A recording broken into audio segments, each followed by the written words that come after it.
இன்றைக்கி நம்ம pineapple fried rice பார்க்க போகிறோம். இது ரொம்ப மைல்டான ஸ்பைசஸோட எல்லாருக்கும் ரொம்ப பிடிச்சமான சுவையான ஒரு டிஷ். இதுக்கு தேவையான பொருட்கள்: 1 கப் பாசுமதி அரிசி, 1 கப் பைனாப்பிள் கட் பண்ணி வச்சுருக்கேன், 1 cup peas and carrot, 1 cup cabbage, 1/2 cup இருந்தால் கூட ஓகே, கொஞ்சம் பூண்டு தட்டி வச்சுருக்கேன், கொஞ்சம் ஆனியன், க்ரீன் ஆனியன்ஸ், அடுத்தது பெப்பர், சால்ட் அண்ட் கொஞ்சம் கறி பவுடர் அண்ட் கொஞ்சம் 1 டேபிள் ஸ்பூன் அளவுக்கு சோய் சாஸ் எடுத்துக்கோங்க. நம்ம இப்போது ஒரு கடாயில் கொஞ்சம் எண்ணெய் விட்டு ஆனியன் போட்டு நல்லா வதக்கி விடுங்க. கொஞ்சம் ப்ரௌன் ஆகட்டும். அப்புறமா நம்ம தட்டி வச்சுருக்கிற பூண்டையும் அதில் சேர்த்துக்கிறோம். இப்போ நம்ம பட்டாணியும் அந்த கேரட்டையும் போட்டு நல்லா வதக்குறோம். இது ஆல்ரெடி ஃப்ரோசன் கேரட் பட்டாணி, அதனால் சீக்கிரம் வெந்துருங்க.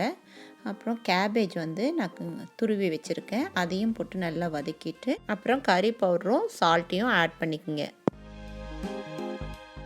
ப்ளஸ் பெப்பரு எல்லாத்தையும் போட்டு நல்லா கிளறி விடுங்க.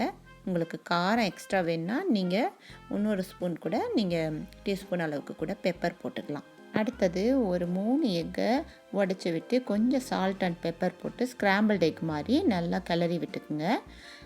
அப்புறமா நம்ம பைனாப்பிளை அந்த வெஜிடபிள்ஸில் மிக்ஸ் பண்ணி ஒரு கிளறி விடுங்க. ரொம்ப வேக வேணும்னு அவசியம் இல்லை பைனாப்பிள்ஸ். அப்புறம் நம்ம ரைஸை உப்பு போட்டு கொஞ்சம் வேக வச்சுருக்கோம், அதையும் நம்ம மிக்ஸ் பண்ணிவிடுங்க. இப்போது இந்த ஸ்டேஜில் நல்லா எல்லாம் கலந்து வர மாதிரி பண்ணிவிடுங்க. இப்போ சோய் சாஸும் ஆட் பண்ணி விட்டுக்குங்க.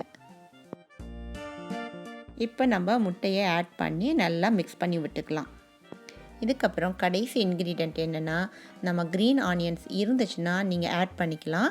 நல்லா அதையும் மிக்ஸ் பண்ணி விட்டுருங்க, இல்லைன்னா பரவாயில்ல. அதற்கப்புறம் நம்ம நல்லா மிக்ஸ் பண்ணி ஒரு 2 மினிட்ஸ் கழித்து அடுப்பை அமர்த்திடலாம். இப்போ நமக்கு சூப்பரான பைனாப்பிள் ஃப்ரைட் ரைஸ் ரெடி ஆயிடுச்சு. நீங்கள் நான் வெஜிடேரியனாக இருந்துச்சுன்னா உங்களுக்கு கொஞ்சம் ஷ்ரிம்ப் கூட ஆட் பண்ணிக்கலாம், ரொம்ப நல்ல டேஸ்டியாக இருக்கும். இந்த ரெசிப்பியில் ரொம்ப மைல்டு ஸ்பைசஸ் இருக்கிறதுனால சின்ன பிள்ளைங்க விரும்பி சாப்பிடுவாங்க.